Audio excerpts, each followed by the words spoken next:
Welcome to the lesson number 8, how to promote your content and make it rank high in Google. Here's what we are going to cover in this lesson. 4 common content promotion mistakes, the best content promotion strategies, and how to compete with the big guys in Google search results. So let's go!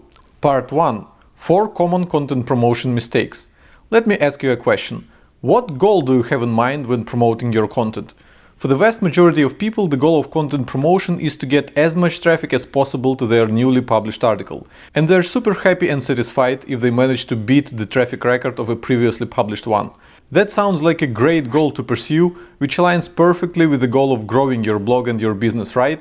Well, no. If your only goal with content promotion is generate short-term traffic, I suggest you to go back and watch this course again, starting from the very first lesson. Because by focusing on short-term traffic, you're focusing on the spike of hope, which, as we have discussed in those first lessons, will eventually fade to nothing anyway, taking you back to where you started. If you want your blog to grow, you need to focus your efforts on building passive, consistent traffic, which you get by pushing your articles to the top of Google search results. And that is pretty hard to do, I must say. Guess how many articles reach the front page of Google in a year after being published? 5.7%.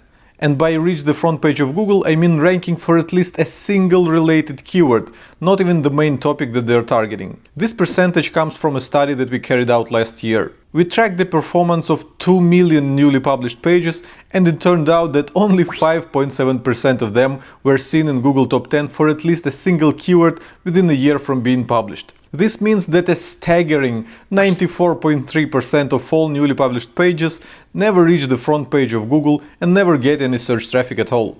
Can you guess why? That's because most people prefer to rely on the publish and pray approach and hope that their pages will rank in Google by themselves, which obviously never happens. In the previous lesson, we have discussed that your website cannot rank in Google without backlinks, which leads us to the conclusion that the primary goal of your content promotion should be to build quality backlinks to your content so that it will start ranking in Google. And this brings us to the first mistake of content promotion. Mistake number 1, focusing on short-term traffic over backlinks.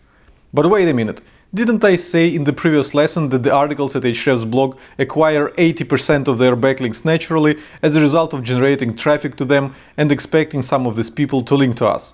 Which means that generating traffic basically equals acquiring backlinks. So how come I am now saying that you should not focus on traffic? Well, the thing is, this equation is only true for big and established blogs and won't really work for those who are just starting out. Let me give you 3 reasons why. Reason number 1. Only a tiny percentage of all your visitors will link to you. From my personal experience, acquiring 1 natural backlink for every 1,000 visitors is a pretty good result. So if you want to get just 10 natural links to your article, you should aim for at least 10,000 visitors to that specific article. If that math doesn't scare you, go for it. But for most newbie bloggers, 10,000 visitors to a single article is far from achievable. Reason number 2. People tend to link to websites that they know and trust. This explains why Wikipedia has a ridiculous amount of backlinks and their articles are super hard to outrank. Most people would prefer to link to a Wikipedia article over a similar post on a blog that they've never heard of before. No one wants to risk sending their readers to some questionable website, right? That's why brand new blogs struggle to acquire new links naturally. And finally, reason number 3.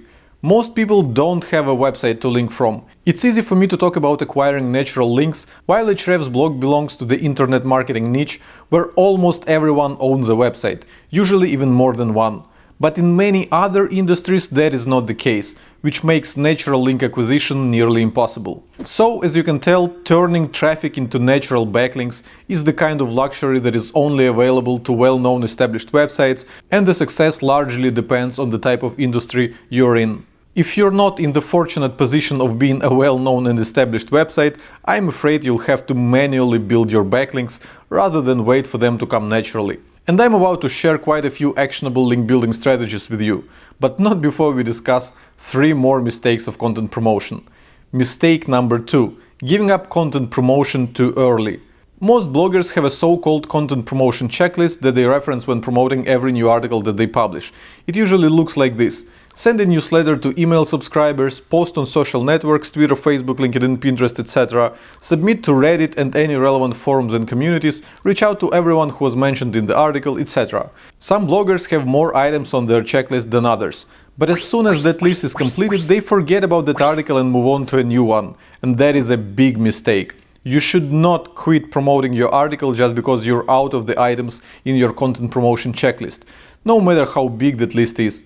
Your goal is to rank high in Google and get passive search traffic to your article, remember? So your content promotion should not stop until you reach that goal. There's a rather famous piece of advice which suggests that you should put 20% of your efforts into creating content and 80% of your efforts into promoting it. These numbers are meant to illustrate that content promotion is uber important. And while I totally dig what the author of that advice was trying to say, I actually think that this is a very misleading analogy. So I invented my own rule. It's called the 110 to 110 rule. And it means that you should go an extra mile in both creating an absolutely outstanding piece of content that your readers will love and promoting it super hard and not quitting until it reaches the top positions in Google. So why don't you do a bit of research and throw a few more items into your content promotion checklist? Luckily, there's no shortage of different tactics that you can use. Just Google around a bit and you'll find a ton of ideas. Let me add just a few more items for you to consider. Submit your article to relevant groups on Facebook, LinkedIn, Google+.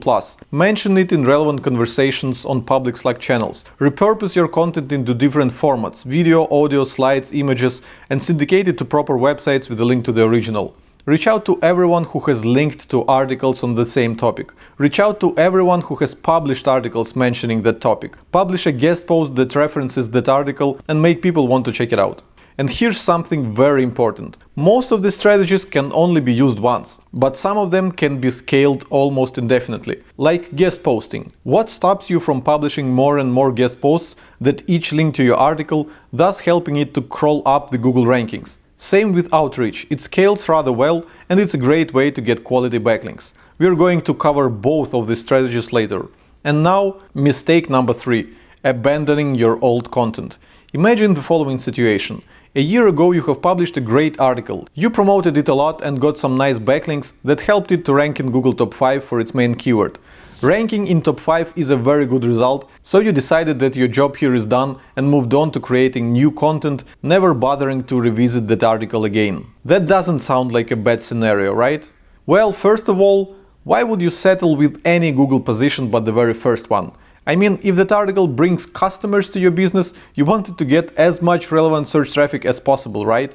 And besides, if the search query that you're targeting has some good business value, you can be sure that sooner or later your competitors will try to outrank you with their own articles. In other words, abandoning your content is a no-no. But what are your options? You cannot just keep promoting the same article with the same content promotion strategies because you're only going to irritate people this way. Well, there's a loophole that you can use. After your article has been live for a few months, you should revisit it and find ways to make it better. And once you update your article, you can re-promote it again with the same content promotion strategies as if it was brand new. Here at Ahrefs, we only spend half of our time and efforts on creating new content. The other half goes into updating our old content. Here's why we do that. First of all, if the article gets traffic from Google, we want to make sure that our visitors are getting the most up-to-date information on the topic. Letting our articles age results in a bad user experience. Secondly, the mere act of updating your article with fresh information sends a positive signal to Google and often leads to better rankings on its own. And finally, in most cases, our updates are quite substantial. We often rewrite the entire article from the scratch, which then allows us to promote it to our audience again as if it was brand new. In fact, when we email our blog subscribers with a link to an updated article, we do disclose that it's not entirely new. And so far, there hasn't been a single complaint about this. In fact, we found the opposite. The spike of traffic that we get from promoting an updated article is almost always bigger than when it was first published. Our SEO Tips article is probably the best example I have. We relaunched it 3 times in 2 years, each time generating more and more traffic. You bet we're going to continue updating and relaunching it in future. And there's one last content promotion mistake left to discuss. Mistake number 4. Not spending money on content promotion. As you already know, we have a decent advertising budget for every article that we publish at Ahrefs blog. This allows us to reach a huge number of people that we wouldn't be able to reach otherwise. But whenever I mention that to other bloggers, most of them tell me that they can't afford to spend money on content promotion. Well, in psychology they call this a limiting belief. The truth is, you can afford to spend money on content promotion. You just fail to justify it. So let me try to help you with that. I have two good arguments that should do the job. Argument number one: the free content promotion methods are not free. So how much time does it take you to promote a new piece of content? 1 hour, 5 hours, 10? And your time is worth something, right? So why don't you multiply your estimated hourly rate by the time it took you to complete all items in your content promotion checklist? This way you're going to get the cost of what you think are your free content promotion methods. And now that you know the price tag, why don't you add 10% to that sum and use that money to run a Facebook ads campaign? Think of it as an additional item in your free content promotion methods checklist, but this time you're paying with your money instead of paying with your time. And you might actually discover that putting your money into Facebook ads has a much better ROI than putting your time into some of these other free strategies. Argument number two: your content should sell your product. The best way to justify spending money on content promotion is by getting this money back in a form of sales or customers. If an article doesn't bring new customers to your business, I can understand why you don't want to spend money on it. But why did you spend your time promoting it then? And in fact, if an article doesn't help you to get new customers, why did you even create it in the first place? Do you see where I'm going with that? Paid content promotion is a great litmus test for the business potential of your content. Here at Ahrefs, we're not afraid to pour money into content promotion because we know that our content converts. Check out this tweet I saw the other day. Excellent content on long-tail keywords. It also resulted in me signing up for a free trial. Great work, Ahrefs. And a few weeks later, Thomas also tweeted that he became our paid customer, which is a perfect illustration of how our blog brings new customers to our business. And this wraps up the 4 mistakes of content promotion that I wanted to warn you about. Here's a quick refresher. Mistake number 1: focusing on short-term traffic over backlinks. Mistake number 2: giving up content promotion too early. Mistake number 3: abandoning your old content. Mistake number 4: not spending money on content promotion. And now it's time to review the actual content promotion strategies.